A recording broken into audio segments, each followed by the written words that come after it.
Luiz Rabelo. I work for Silicon Valley Bank, and I'm the director here in Florida for our tech banking practice.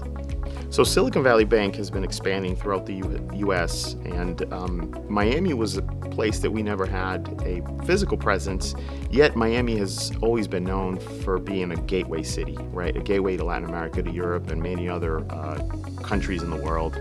I think with the physical presence that we've established here, we've now been able to meet and service clients that maybe we couldn't have met or serviced in other parts of the U.S. We've also been able to open the tech world to a different, call it flavor of tech founder and investor that maybe has different motivations and values. And so specific to Miami, it's not just the weather, but there's the cultural diversity, and there is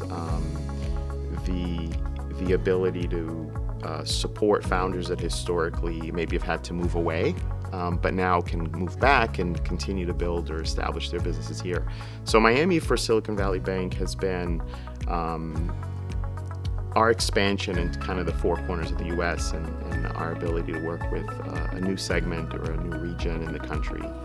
So Emerge Americas has been a catalyst to the city of Miami, but it has created kind of gateways to the various groups that are here today. I think over the 10 years that Emerge Americas has existed, it is, I think it's allowed the people, the economy, but particularly the innovation economy and the tech industry to see Miami. So it's built awareness that Miami is here, and then we build great things, and that we have great businesses, right? And so I think that's been a critical feature contribution that Emerge Americas has distinctly made to Miami and the tech ecosystem in general. So I think one major characteristic that Miami has, like many other great American cities, is that Miami has been founded and built by predominantly a wave of migrant residents, some from foreign countries or different parts of the U.S.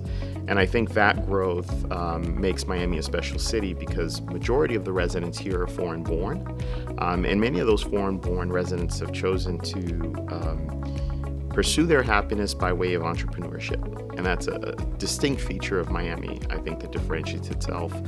And then on top of that, if you think more on the emerging trends, right, you have a big move of the world of business and commerce, but especially tech and venture to the cloud, right? The ability to start a business remotely, the ability to fund a startup, and hire talent, right, and have meetings and do a deal and raise capital via the cloud or cloud services or the internet and communications virtually, I think is just amazing.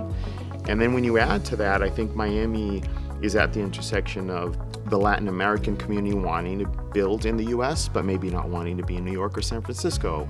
You have many of the New York, Northeastern, I'll say, tech founders and investors that choose to live somewhere that they'd like to live and play while they work. And so I think that's another kind of emerging trend that maybe isn't emerging anymore. Maybe it's just compounding. So Silicon Valley Bank chose to open the Miami office with people that were local. And many of us come from diverse backgrounds, different stories, different professional and personal history. But what I think the major contribution has been by hiring people that look, walk, talk, and live in the local community, that are part of the local community, and that are representative of the clients that we serve here.